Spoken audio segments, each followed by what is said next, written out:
നമസ്കാരം. കുറച്ചു നേരം മുമ്പാണ് ഞാൻ നമ്മുടെ അഖിൽമാരാരുടെ ഒരു ലൈവ് വീഡിയോ കണ്ടത്. അതിൻ്റെ അകത്ത് പുള്ളിക്കാരൻ ഒരുപാട് കാര്യങ്ങൾ ബിഗ് ബോസിനെ കുറിച്ചിട്ടൊക്കെ പറയുന്നുണ്ട്. നിസാരപ്പെട്ട ചെറിയ കാര്യങ്ങളൊന്നും അല്ല പറയുന്നത്, വളരെ സീരിയസ് ആയിട്ടുള്ള വലിയ അലിഗേഷൻസൊക്കെയാണ് ബിഗ് ബോസിനെതിരെ പുള്ളിക്കാരൻ വെച്ചിരിക്കുന്നത്. അപ്പോൾ അഖിൽമാരാരെ സംബന്ധിച്ചിടത്തോളം പുള്ളി ഒരു സീസണിൽ നിന്ന് പുറത്താക്കപ്പെട്ട കണ്ടസ്റ്റൻ്റ് അല്ല, ബിഗ് ബോസ് മലയാളം സീസൺ 5യുടെ വിന്നറായിരുന്നു. അപ്പോൾ ഒബ്വിയസ്ലി പുള്ളിയെ പോലൊരു വിന്നറായ എക്സ് കണ്ടസ്റ്റൻ്റ് വന്നിട്ട് ഇത്തരത്തിലുള്ള സീരിയസ് അലിഗേഷൻസ് ആ ഒരു ഷോയിനെ കുറിച്ച് പറയുമ്പോൾ അത് കേൾക്കുന്ന പ്രേക്ഷകർ അതിനെക്കുറിച്ചിട്ടൊന്ന് കൂടുതൽ ചിന്തിക്കും, കൂടുതൽ അതിനെക്കുറിച്ചിട്ട് അറിയാൻ വേണ്ടി ശ്രമിക്കും. ആൻഡ് അതിൽ വ്യക്തതകൾ കൂടുതൽ വരുവാണെങ്കിൽ നന്നായിരിക്കുമെന്ന് തോന്നുന്നു. ഞാൻ ഉദ്ദേശിച്ചത് ഇതൊരു അലിഗേഷനായിട്ട് മാത്രം നിൽക്കുക എന്നുള്ളതിനെക്കാട്ടിലുപരി വ്യക്തമായ തെളിവുകളും കാര്യങ്ങളെല്ലാം ആരുടെ കയ്യിലാണെന്ന് വെച്ചാൽ ഉണ്ടെങ്കിൽ അത് നിയമപരമായിട്ട് പോവേണ്ടതാണ്. വളരെ സീരിയസ് ആയിട്ട് നിയമപരമായിട്ട് പോവേണ്ട ഒരു കാര്യമാണ്. പബ്ലിക് അറിയേണ്ട കാര്യങ്ങളുണ്ടെങ്കിൽ, പബ്ലിക്കിനെ അറിയിക്കാൻ പറ്റുന്ന കാര്യങ്ങളുണ്ടെന്നുണ്ടെങ്കിൽ ആ പറ്റുന്ന തെളിവുകൾ പുറത്തേക്ക് കാണിച്ചു തരേണ്ടതാണ് എന്നുള്ളതാണ് എൻ്റെ ഒരു വ്യക്തിപരമായിട്ടുള്ള അഭിപ്രായം. അല്ല, കാണിക്കാതിരിക്കുന്നതൊക്കെ അവരുടെ ഇഷ്ടം. പക്ഷേ ഇതിൻ്റെ ഒരു പ്രേക്ഷകൻ എന്നുള്ള രീതിക്ക് തെളിവുണ്ടെന്നുണ്ടെങ്കിൽ പറ്റുന്ന തെളിവുകൾ പബ്ലിക്കിലേക്ക് കാണിക്കാൻ വേണ്ടിയിട്ട് ശ്രമിക്കണമെന്നാണ് എൻ്റെ ഒരു അഭിപ്രായം. ഇതിപ്പോൾ എന്താ പറയുക, നിയമപരമായിട്ട് പോവാതെ ഈ അലിഗേഷനിൽ തന്നെ ഇങ്ങനെ നിൽക്കുകയാണ് എന്നുണ്ടെങ്കിൽ പ്രേക്ഷകർ ചിലപ്പോൾ കുറച്ച് നാൾ ആ അലിഗേഷനെ കുറിച്ചിട്ടൊക്കെ സംസാരിക്കുകയായിരിക്കും, ബിഗ് ബോസിനെ 4 തെറിയൊക്കെ വിളിക്കുകയായിരിക്കും. അത് കഴിഞ്ഞ് അടുത്തൊരു സീസൺ വരുമ്പോഴേക്കും അതങ്ങ് ആൾക്കാർ വിട്ടുകളയും, ആ സീസൺ അങ്ങ് ഇരുന്ന് കാണും, പിന്നെ ആ സമയത്ത് നടക്കുന്ന കാര്യങ്ങളെക്കുറിച്ച് മാത്രമേ സംസാരിക്കുകയുള്ളൂ, അങ്ങനെ പോകും. ഇപ്പോൾ ഇവിടെ അഖിൽമാരാർ പറഞ്ഞിരിക്കുന്ന അലിഗേഷൻസ് ഇതിനു മുമ്പ് ബിഗ് ബോസിനെ കുറിച്ചിട്ട് ആളുകൾ പറഞ്ഞിട്ടുള്ള നിസാരപ്പെട്ട സാധനങ്ങളൊന്നുമല്ല. ഇതിൻ്റെ അകത്ത് മറ്റേ സിബിനെ ഡ്രഗ് കൊടുക്കാനുള്ള ഒരു പ്ലാനുകളൊക്കെ ഉണ്ടായിരുന്നു, അല്ലെങ്കിൽ അതൊക്കെ പറയുമ്പോൾ അതൊരു ക്രൈമും കൂടിയാണ്. അങ്ങനെ ഒരു പ്ലാൻ ഉണ്ടായിരുന്നു എന്നൊക്കെ പറയുന്നത് തന്നെ അതൊരു വളരെ സീരിയസ് ആയിട്ടുള്ള അലിഗേഷനാണ്, അതൊരു ക്രൈമാണ്. അപ്പോൾ ആ കാര്യത്തെക്കുറിച്ചിട്ട് ആക്ച്വലി സിബിന് വല്ല ധാരണ കൃത്യമായിട്ടുണ്ടെങ്കിൽ സിബിൻ അത് പബ്ലിക്കിലേക്ക് വന്നിട്ടൊരു ക്ലാരിറ്റി തരേണ്ടതാണ്. കാരണം ഇവിടെ സിബിനാണല്ലോ ഇതിൻ്റെ ഒരു ഇരയായത്. ലൈക്ക് ഇങ്ങനെ ഒരു സംഭവം നടന്നിട്ടുണ്ടെന്നുണ്ടെങ്കിൽ സിബിനാണല്ലോ ഇരയായത്. അപ്പോൾ സിബിന് കോൺട്രാക്ട് മേ ബി ഉണ്ടാവുകയായിരിക്കും, 9 മാസത്തിൻ്റെ അല്ലെങ്കിൽ 1 കൊല്ലത്തിൻ്റെ കോൺട്രാക്ട് ഉണ്ടാവുമായിരിക്കും. അവിടെ നടന്ന കാര്യങ്ങൾ വെളിയിൽ പറയാൻ പാടില്ല എന്നുള്ള സാധനമൊക്കെ ആക്ച്വലി ഉണ്ടാവും, ആ കോൺട്രാക്റ്റൊക്കെ ഓക്കെ. പക്ഷേ ഇപ്പോൾ ഈ അഖിൽമാരാർ പറഞ്ഞ പോലത്തെ അലിഗേഷൻസ് ഒക്കെ ആണെങ്കിൽ അതൊരു കോൺട്രാക്ട് കാരണം മിണ്ടാതിരിക്കുക എന്നല്ലല്ലോ, അതൊരു ക്രൈം ആയതുകൊണ്ട് തന്നെ ഈ ഡ്രഗിൻ്റെ കേസൊക്കെ പറയുന്ന സമയത്ത് ഒരു ക്രൈമാണത്. അയാളെ കൊണ്ട് കഴിപ്പിച്ചില്ലേ എന്നുള്ളതൊന്നും എനിക്കറിയില്ല, പക്ഷെ അങ്ങനെ കഴിപ്പിക്കാനുള്ള ശ്രമം മണിയറയിൽ നടന്നു എന്നുള്ള തരത്തിൽ അഖിൽമാരാർ പറയുമ്പോൾ അതൊരു ക്രൈമും കൂടിയാണ്. അപ്പോൾ കോൺട്രാക്ട് എന്നുള്ളൊരു സംഭവത്തെ ഒന്ന് മാറ്റി വെച്ചിട്ട് ഈ സാധനത്തെക്കുറിച്ചിട്ടൊരു ക്ലാരിറ്റി പുള്ളിക്ക് പറയാനുള്ളൊരു സാഹചര്യം ഉണ്ടാവണം. അത് പറയാനുള്ളൊരു സാഹചര്യം ഉണ്ടാവുകയും അതിന് സിബിൻ അതിനുള്ളൊരു സപ്പോർട്ട് ഈ പറഞ്ഞ കണ്ടസ്റ്റൻസ് ഒക്കെ കൊടുക്കുകയാണ് ചെയ്യേണ്ടത്. അതായത് ഈ എക്സ് കണ്ടസ്റ്റൻസ് ഒക്കെ ആണെങ്കിലും ഇപ്പോൾ അഖിൽമാരാണെന്നുണ്ടെങ്കിലും ഒക്കെ അങ്ങനെ ഒരു സപ്പോർട്ടാണ്, അല്ലെങ്കിൽ അങ്ങനെ ഒരു സാഹചര്യമാണ് സിബിൻ ഉണ്ടാക്കി കൊടുക്കേണ്ടത്. സിബിൻ സംസാരിക്കണം. കാരണം ഇതിനൊരു തീരുമാനമാവാതെ പോയാൽ, ഇതൊരു അലിഗേഷനായിട്ട് മാത്രം നിലനിൽക്കുകയാണെങ്കിൽ, ഇപ്പോൾ നിങ്ങൾ ചോദിക്കും എൻ്റെ അടുത്ത് തിരിച്ച് നീ തെളിവുണ്ടെങ്കിൽ മാത്രമേ വിശ്വസിക്കുകയുള്ളൂ, ഇത്രയൊന്നും പോരെ, ഈ സാഹചര്യങ്ങളൊന്നും പോരെ എന്ന്. നമ്മളെ വിശ്വസിപ്പിക്കുക അല്ലെങ്കിൽ നമ്മൾ ഇതിനെക്കുറിച്ചിട്ട് മനസ്സിലാക്കുക എന്നുള്ളതിലൊന്നും കാര്യമില്ലല്ലോ. നമ്മൾ മനസ്സിലാക്കിയിട്ട് എന്ത് ചെയ്യാനാണ്? നമ്മൾ ചിലപ്പോൾ 10-15 ദിവസം ബിഗ് ബോസിനെ 4 ഊക്കൊക്കെ ഊക്കി തെറിയൊക്കെ വിളിച്ച് 4 കണ്ടന്റ് ചെയ്യും, അല്ലെങ്കിൽ 4 കമൻറ്റ് ചെയ്യും. അത് കഴിഞ്ഞ് കഴിഞ്ഞാൽ അടുത്ത സീസൺ വരും. ആ സീസൺ എത്രയൊക്കെ ആൾക്കാർ ഞാൻ കാണൽ നിർത്തി, ഇനി കാണില്ല എന്ന് പറയുമെങ്കിലും അടുത്ത സീസൺ വന്നാൽ ആദ്യം ഇരുന്ന് കാണും, അതിനെക്കുറിച്ചുള്ള അഭിപ്രായങ്ങൾ കമൻ്റായിട്ട് രേഖപ്പെടുത്തുകയും ചെയ്യും. അപ്പോൾ അതങ്ങനെ നോർമലായിട്ട് പോകുന്നതിന് പകരം ആ സീസൺ തുടങ്ങുന്നതിന് മുമ്പ് ഈ കാര്യത്തിനൊരു ക്ലാരിറ്റി ഉണ്ടാവണമെന്നുണ്ടെങ്കിൽ ഇത് കൃത്യമായി നിയമപരമായിട്ട് മുമ്പോട്ട് പോയാൽ മാത്രമേ സംഭവിക്കുകയുള്ളൂ. അത് നിയമപരമായിട്ട് മുമ്പോട്ട് പോകണമെന്നുണ്ടെങ്കിൽ സിബിനും കൂടി വിചാരിക്കണം. പിന്നെ മറ്റേ മാരാർ പറയുന്നുണ്ടായിരുന്നു സിബിനെ ഭീഷണിപ്പെടുത്തിയെന്നോ എന്തോ സംതിങ്. അപ്പോൾ ഭീഷണിപ്പെടുത്തുക എന്ന് പറയുന്നൊരു സംഭവം കോൺട്രാക്റ്റിൽ എഴുതി വെച്ചിട്ടൊന്നും ഉണ്ടാവില്ലല്ലോ. നിങ്ങൾ ഭീഷണിപ്പെടുത്തിയാലും വെളി പറയരുത് എന്നുള്ളൊരു ഭീഷണി എന്നൊക്കെ പറയുന്നത് ഒരു ക്രൈമാണ്. ഇഫ് അങ്ങനെ സിബിനെ ചെയ്തിട്ടുണ്ടെങ്കിൽ സീരിയസ് ആയിട്ടുള്ളൊരു കാര്യമല്ലേ. അവിടെ കോൺട്രാക്ട് നോക്കിയിരുന്ന പരിപാടി നടക്കുന്ന എനിക്ക് തോന്നുന്നില്ല. അവിടെ അതിനു വേണ്ടിയിട്ടുള്ള നിയമ സാധ്യതകൾ തേടി അതിനെക്കുറിച്ച് കൂടുതൽ മനസ്സിലാക്കിയിട്ട് ഈ ഭീഷണിയും പരിപാടികളൊക്കെ ഉണ്ടായിട്ടുണ്ടെന്നുണ്ടെങ്കിൽ അത് പറയണം. അത് പബ്ലിക്കിൽ പറയാൻ പറ്റിയില്ലെങ്കിലും അത് വേറെ രീതിയിൽ അതിനെ ഹാൻഡിൽ ചെയ്യാൻ വേണ്ടിയിട്ട് ശ്രമിക്കണം. ഇത് ഞാൻ പറയാൻ കാരണം എന്താണെന്ന് വെച്ച് കഴിഞ്ഞാൽ സീസൺ 7 വന്നു കഴിഞ്ഞാലും അതിലേക്ക് പോകാൻ തയ്യാറെടുക്കുന്ന, അതിലേക്ക് പോകാൻ ആഗ്രഹിക്കുന്ന കണ്ടസ്റ്റൻസ് ആക്ച്വലി ഉണ്ട് അല്ലേ. അപ്പോൾ അവർ ഇത് അറിഞ്ഞിട്ടൊക്കെ ചെല്ലുന്ന ആൾക്കാരുണ്ട് കേട്ടോ. ഈ ഷോയെ കുറിച്ച് കൃത്യമായിട്ട് മനസ്സിലാക്കിയിട്ട് എന്തിനും നേരിടാൻ തയ്യാറായി പോകുന്ന ആൾക്കാരുണ്ട്. പക്ഷേ ഇതിനെക്കുറിച്ച് വലിയ ധാരണയൊന്നും ഇല്ലാതെ കയറി ചെല്ലുന്ന ആൾക്കാരുണ്ട്.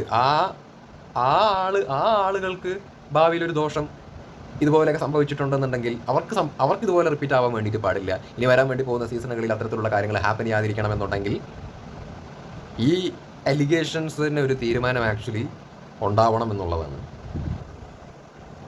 പിന്നെ എനിക്ക് അറിയേണ്ട ഒരു കാര്യം, ഈ ശനി ഞായർ എപ്പിസോഡ് കഴിഞ്ഞിട്ട്, ഈ ശനി ഞായർ എപ്പിസോഡല്ല ശനി ഞായർ ഷൂട്ട് കഴിഞ്ഞ ഉടനെ ഈ സിബിനെ ഭീഷണിപ്പെടുത്തിയിട്ടുണ്ടോ? ആ എപ്പിസോഡ് കഴിഞ്ഞ ഉടനെ എന്തായിരുന്നു ബാക്കി കാര്യങ്ങൾ? സൈക്കാട്രിസ്റ്റിനെ കണ്ടോ, സൈക്കോളജിസ്റ്റിനെ കണ്ടോ, സംസാരിച്ചോ? അതിനുശേഷം ലൈക്ക് സിബിൻ കുറേ കാര്യങ്ങൾ പറഞ്ഞല്ലോ. എൻ്റെ ചെവിയിൽ മറ്റേ ആരോ വന്ന് സംസാരിക്കുന്ന പോലെ തോന്നുന്നു എന്ന് ശ്രീരേഖയോട് പറഞ്ഞല്ലോ കുറേ കാര്യങ്ങൾ.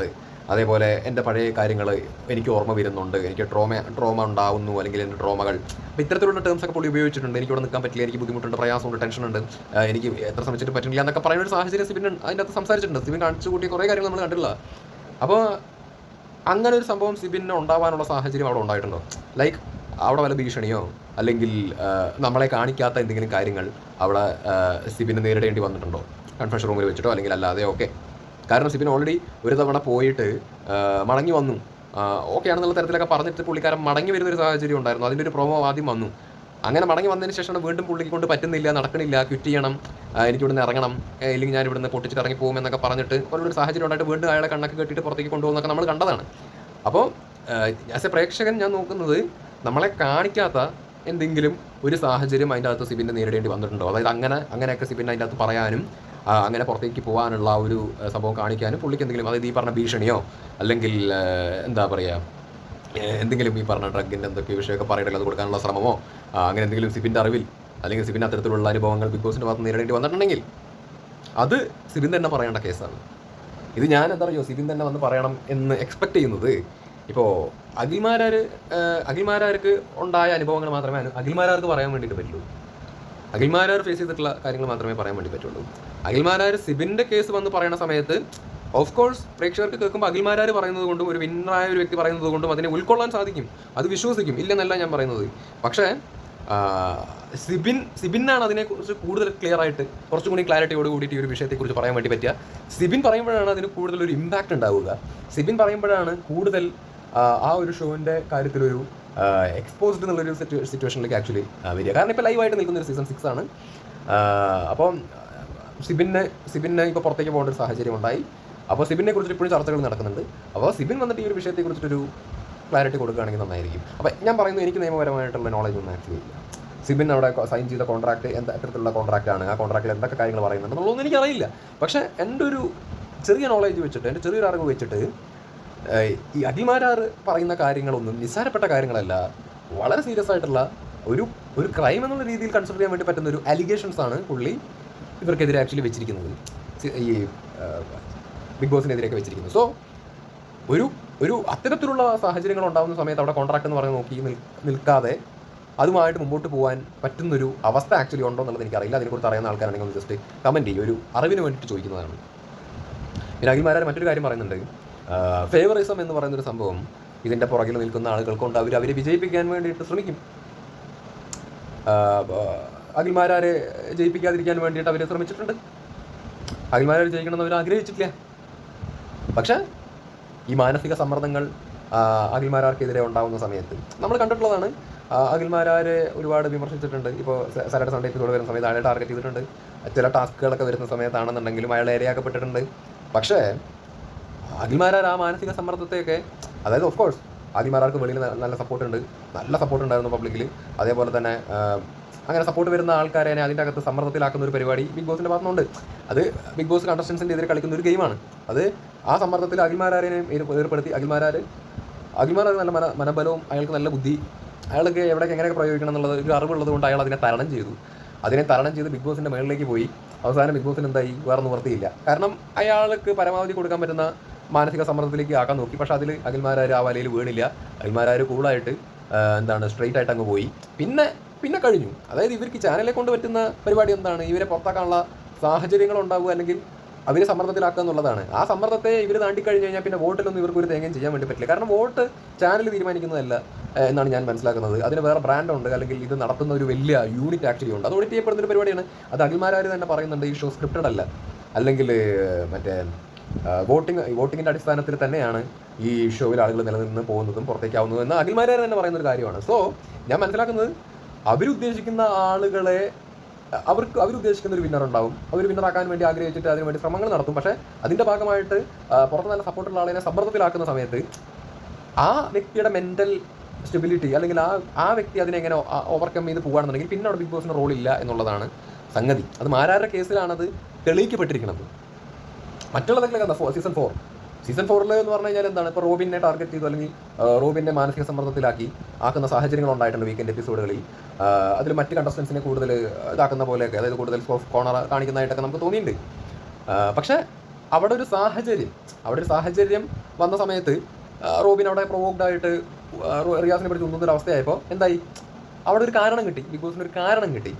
ഇവിടെ എന്ന് പറഞ്ഞാൽ അതാണ് ഞാൻ പറഞ്ഞത്, ഇവിടെ ഒരു സ്ക്രിപ്റ്റഡ് പരിപാടിയല്ല. ഇവിടെ സമ്മർദ്ദത്തിൽ അവർക്ക് ആഗ്രഹങ്ങളുണ്ടാവും ആരെങ്കിലുമൊക്കെ വിന്നറാക്കാൻ. പക്ഷേ അത് ഇവരെ വേറെ രീതിയിൽ സമ്മർദ്ദത്തിലാക്കുന്ന ഒരു സാഹചര്യം അവരായിട്ട് ഉണ്ടാക്കുകയോ, അല്ലെങ്കിൽ അല്ലാത്ത ഏതെങ്കിലും രീതിയിൽ എന്തെങ്കിലും സാഹചര്യം ഉണ്ടായിട്ട് ഇവർ പ്രൊവോക്ഡ് ആയിട്ട് റിയാക്ട് ചെയ്യുകയോ എല്ലാം ചെയ്യുന്ന സമയത്ത് അതിനൊരു കാരണം ആയിട്ട് കണ്ടിട്ട് തൂക്കി വെളി കളയുന്നൊരു സംഭവം. അതാണ് ഇപ്പോൾ റോബിൻ്റെ കേസിൽ സംഭവിച്ചത് എന്നാണ് എനിക്ക് തോന്നുന്നത്. അപ്പോഴും അതാണ് ഞാൻ പറഞ്ഞത്, സ്ക്രിപ്റ്റഡ് പരിപാടിയാണെന്ന് തോന്നുന്നില്ല. ഞാൻ പറഞ്ഞ പോലെ ഫേവറിസം ഉണ്ടാവുകയായിരിക്കും. പക്ഷേ ഫേവറിസം ഉണ്ടാവുന്നതുകൊണ്ട് തന്നെ വെളിയത്തെ ആളുകളുടെ സപ്പോർട്ടൊക്കെ നോക്കിയിട്ട് അവരെ സമ്മർദ്ദത്തിലാക്കി തൂക്കി വെളി കളയാനുള്ള ശ്രമങ്ങളുണ്ടാവും. അതിനെ തരണം ചെയ്യുന്ന ആൾക്കാർക്ക് കപ്പ്, ഇല്ലാത്തവൻ പുറത്ത് എന്നുള്ള സാധനം. അപ്പോൾ ഇതൊക്കെയാണ് സംഭവം. എനിക്ക് തോന്നിയിട്ടുള്ള കാര്യങ്ങൾ, അല്ലെങ്കിൽ ഞാൻ മനസ്സിലാക്കുന്ന കാര്യങ്ങളാണ് ഞാൻ പറയുന്നത്. അപ്പോൾ ബിഗ് ബോസിനെ കുറിച്ച് ഇപ്പോൾ അഖിൽമാരാർ വെച്ചേക്കുന്ന കാര്യങ്ങൾ വളരെ സീരിയസ് ആയിട്ടുള്ള വലിയ പ്രശ്നങ്ങളാണ്, വളരെ സീരിയസ് ആയിട്ടുള്ള അലിഗേഷൻസ് ആണ്. ഒരു ക്രൈം ലെവലിലുള്ള സാധനങ്ങളൊക്കെയാണ് പുള്ളിക്കാരൻ ഇരുന്ന് പറഞ്ഞു. പിന്നെ സ്ത്രീകളുടെ കാര്യങ്ങളൊക്കെ പറഞ്ഞു, ആയതുകൊണ്ടോ അതിനെക്കുറിച്ചിട്ട് എനിക്ക് അറിയാത്തതുകൊണ്ടും ഞാൻ സംസാരിക്കുന്നില്ല. മറ്റുള്ള കാര്യങ്ങളൊക്കെ ഓക്കെ, പുള്ളി പറയുന്ന കാര്യങ്ങൾ അന്വേഷണങ്ങൾ ഉണ്ടാവേണ്ടതാണ്, അതിനെക്കുറിച്ച് ചർച്ചകൾ ഉണ്ടാവേണ്ടതാണ്. എക്സ് കണ്ടസ്റ്റൻസിന് അതുപോലെയുള്ള പല അനുഭവങ്ങൾ, മോശമായിട്ടുള്ള അനുഭവങ്ങളോ എന്തെങ്കിലുമൊക്കെ ഉണ്ടെന്നുണ്ടെങ്കിൽ അവർ വന്ന് പറയേണ്ടതാണ്. അവർ വന്ന് പറയുമെന്നൊന്നും എനിക്കറിയില്ല. സിബിൻ്റെ കേസൊക്കെ എനിക്ക് മോർ ക്ലാരിറ്റി വരേണ്ടതുണ്ട്. നമുക്ക് കൃത്യമായിട്ട് ഒരു പരിപാടി അറിയാതെ നമുക്കൊരു ബ്രാൻഡിനെതിരെ അല്ലെങ്കിൽ ഒരു ചാനലിനെതിരെ സംസാരിക്കുക എന്നൊക്കെ പറയുന്നത് പണിയാണ്. കാര്യം നിങ്ങൾക്ക് അറിയാമല്ലോ, ഞാൻ ബുദ്ധിപരമായിട്ടാണ് സംസാരിക്കുന്നത്. ലൈക്ക് അലിഗേഷൻസ് ആയിട്ട് മാത്രം നിൽക്കുമ്പോൾ നമ്മൾ പറയുന്ന കാര്യങ്ങളെല്ലാം ആ പറച്ചിൽ മാത്രമായി മാറും. അലിഗേഷൻസ് തെളിവ് സഹിതം പുറത്തേക്ക് വരികയും നിയമപരമായിട്ട് മുമ്പോട്ട് പോവുകയും ചെയ്യുന്ന സമയത്ത് അതിനൊരു തീരുമാനം ഉണ്ടാകും. അപ്പോൾ മോർ ക്ലാരിറ്റി ഉണ്ടാകും. അപ്പോൾ നമുക്കാണെങ്കിലും കൂടുതൽ സംസാരിക്കാനൊരു കോൺഫിഡൻസ് എന്ന് പറഞ്ഞൊരു സാധനം ആക്ച്വലി ഉണ്ടാകും. അപ്പോൾ ഇതൊക്കെയാണ്. അപ്പോൾ ഏതായാലും വരട്ടെ.